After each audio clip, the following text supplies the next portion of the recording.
ಕೊಪ್ಪಳ ಜಿಲ್ಲೆಯ ಕೊಪ್ಪಳ ತಾಲೂಕಿನ ಬೇವಿನಹಳ್ಳಿ ಗ್ರಾಮದ ಶರಣ ಭಕ್ತ ದಾಸೋಹಿ ಶ್ರೀ ಬಸವನಗೌಡ ಪಾಟೀಲ್ ಅವರು ಚಿಕ್ಕೇನಕೊಪ್ಪದ ಚನ್ನವೀರ ಶರಣರ ಪುಣ್ಯ ಸ್ಮರಣೋತ್ಸವದ ಅಂಗವಾಗಿ ವಿವಿಧ ಧಾರ್ಮಿಕ ಕಾರ್ಯಕ್ರಮವನ್ನು ಹಮ್ಮಿಕೊಂಡಿದ್ದರು.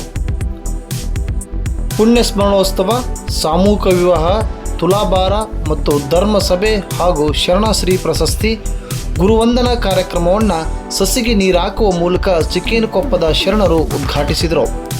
ಇದೇ ವೇಳೆ ಮಾತನಾಡಿದ ಅವರು, ಬದುಕಿನಲ್ಲಿ ಗುರುವಿನ ಮಾರ್ಗದರ್ಶನ ಪಡೆದು ಸಂಸ್ಕಾರಯುತ ಜೀವನ ಸಾಗಿಸಬೇಕು. ದುಡಿದ ಹಣದಲ್ಲಿ ಸ್ವಲ್ಪ ಭಾಗದಷ್ಟು ಸಮಾಜಮುಖಿ ಕಾರ್ಯಗಳಿಗೆ ಖರ್ಚು ಮಾಡಬೇಕೆಂದರು. ಸಂಸಾರದಲ್ಲಿ ಹೊಂದಾಣಿಕೆ ಮುಖ್ಯ ಎಂದು ನವಜೋಡಿಗೆ ಶುಭ ಹಾರೈಸಿದರು. ನಂತರ ಕಾರ್ಯಕ್ರಮದ ದಿವ್ಯ ಸಾನ್ನಿಧ್ಯವನ್ನು ವಹಿಸಿದ್ದ ಅಡಗಲಿಯ ಡಾಕ್ಟರ್ ಹಿರಿಶಾಂತವೀರ ಮಹಾಸ್ವಾಮಿಗಳು ಮಾತನಾಡಿ, ಗುರುವಿನ ಉಪದೇಶದಿಂದ ಬದುಕು ಬದಲಿಸಿಕೊಳ್ಳಿ. ಕಲ್ಯಾಣ ಕಾರ್ಯಕ್ಕೆ ಕೈ ಜೋಡಿಸುವುದರಿಂದ ನಮಗಿದ್ದ ಕಷ್ಟಗಳು ದೂರವಾಗುತ್ತವೆ. ಬಸವನಗೌಡರು ದುಡಿದ ಹಣದಲ್ಲಿ ಸಾಮಾಜಿಕ ಮತ್ತು ಧಾರ್ಮಿಕ ಕಾರ್ಯಕ್ರಮ ಮಾಡುವುದು ಶ್ಲಾಘನೀಯ ಮತ್ತು ಸಮಾಜಕ್ಕೆ ಮಾದರಿ ಎಂದರು. ಇದೇ ವೇಳೆ ನಿಸ್ವಾರ್ಥ ಸೇವೆ ಸಲ್ಲಿಸಿದ ಬಸಯ್ಯ ಸ್ವಾಮಿ ಇಟಗಿಮಠ, ಕುಮರೇಗೌಡ, ಫಕೀರ್ಗೌಡ್, ಕಾಸಯ್ಯ ಸ್ವಾಮಿ ಗವಿಮಠ ಇವರಿಗೆ ಶರಣಶ್ರೀ ಪ್ರಶಸ್ತಿ ನೀಡಿ ಗೌರವಿಸಲಾಯಿತು. ಉತ್ತಮವಾಗಿ ಶೈಕ್ಷಣಿಕ ಕ್ಷೇತ್ರದಲ್ಲಿ ಸೇವೆ ಸಲ್ಲಿಸಿದ ಗೀತಾ ಹನುಮಂತರಾವ್, ಕಮಲಾಬಾಯಿ, ಹೇಮಾವತಿ ಮರಡಿ, ದಾನಮ್ಮ ಸೋಮರೆಡ್ಡಿ, ಕೋಮಲಾ ಅಂಗಡಿ ಗುರುಮಾತೆಯರಿಗೆ ಗುರುವಂದನಾ ಪುರಸ್ಕಾರದೊಂದಿಗೆ ಗೌರವಿಸಲಾಯಿತು.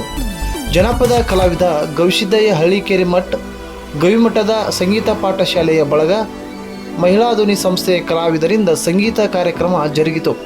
ಬೆಳಗಾನೂರ ಶ್ರೀ ಶಿವಶಾಂತವೀರ ಶರಣರು ಮತ್ತು ಶ್ರೀ ನಾಗಭೂಷಣ ಶಿವಾಚಾರ್ಯ ಮಹಾಸ್ವಾಮಿಗಳ ತುಲಾಭಾರ ಕಾರ್ಯಕ್ರಮವನ್ನು ನಡೆಸಿ ಭಕ್ತಿಯ ಕಾಣಿಕೆಯನ್ನು ಸಮರ್ಪಿಸಲಾಯಿತು.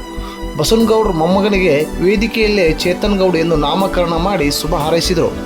5 ಜೋಡಿ ಉಚಿತ ಸಾಮೂಹಿಕ ವಿವಾಹ, ಅನ್ನ ಸಂತರ್ಪಣೆ, ವಿವಿಧ ಕ್ಷೇತ್ರದ ಸಾಧಕರಿಗೆ ಶ್ರೀರಕ್ಷೆ ನೀಡಿದ ಬೇವಿನಹಳ್ಳಿಯ ಬಸವನಗೌಡರ ಕಾರ್ಯಕ್ಕೆ ಸಾರ್ವಜನಿಕರು ಧನ್ಯತೆ ತಿಳಿಸಿ ಬಡವರ ಪಾಲಿನ ಭಾಗ್ಯವಿದಾತ ಎಂದು ಹಾಡಿ ಹೊಗಳಿದರು.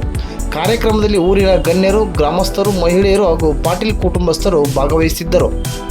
ಅಷ್ಟೇ ಅಲ್ಲದೆ ಸುತ್ತಮುತ್ತಲಿನ ಗ್ರಾಮಸ್ಥರು, ಹಿರಿಯ ನಾಗರಿಕರು ಕೂಡ ಕಾರ್ಯಕ್ರಮದಲ್ಲಿ ಪಾಲ್ಗೊಂಡು ಭಕ್ತಿ ಸೇವೆ ಗೈದರು. ಇದೇ ವೇಳೆ ಮಾತನಾಡಿದ ಬಸವನಗೌಡ ಪಾಟೀಲ್, ಬಾಲ್ಯದಲ್ಲಿ ತುಂಬ ಕಷ್ಟದ ದಿನಗಳನ್ನು ಕಳೆದಿರುವೆ.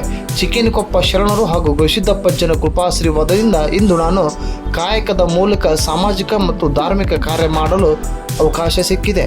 ದುಡಿದ ಹಣದಲ್ಲಿ ಸಾಮೂಹಿಕ ವಿವಾಹ ಮಾಡುತ್ತಿದ್ದು ಬಡವರಿಗೆ ಅನುಕೂಲವಾಗಿದೆ. ವಿವಿಧ ಕ್ಷೇತ್ರದ ಸಾಧಕರನ್ನು ಗುರುವರ್ಯರನ್ನು ಗೌರವಿಸಿದ್ದು ತೃಪ್ತಿ ತಂದಿದೆ ಎಂದು ಹೇಳಿದರು.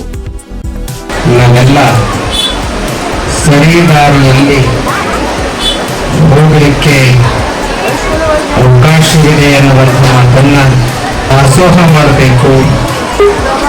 ಅಂತಹ ಕೈಂಕರ್ಯವನ್ನು, ಅಂತಹ ಸಂಸ್ಕೃತಿಯನ್ನು ನಮಗೆ ಕಲಿಸಿಕೊಟ್ಟವರು 12ನೇ ಶತಮಾನದ ಬಸವಾದಿ ಶಿವಶರಣರು ಅನ್ನುವಂಥದ್ದನ್ನು ತಿಳ್ಕೊಳ್ಬೇಕು. ಶಿಕ್ಷಕಿಯರಿಗೆ ಇದು ಗುರುವಂದನೆಯನ್ನ ಮಾಡಿದೆ. ಶಿಕ್ಷಕರಿಗೆ ಗೌರವವನ್ನು ಸಲ್ಲಿಸಿದರೆ, ಶಿಕ್ಷಕರಿಗೆ ಗುರುವಂದನೆಯನ್ನು ಮಾಡಿದರೆ ಮಕ್ಕಳಲ್ಲಿ ಗುರುಗಳ ಬಗ್ಗೆ, ಶಿಕ್ಷಕರ ಬಗ್ಗೆ ಅಭಿಮಾನ ಮೂಡುತ್ತದೆ. ಇವತ್ತು ಆದರೆ ಜೀವ ಇದ್ದಾಗ ನೂತನ ವಧುವರರು ದಾಂಪತ್ಯ ಜೀವನ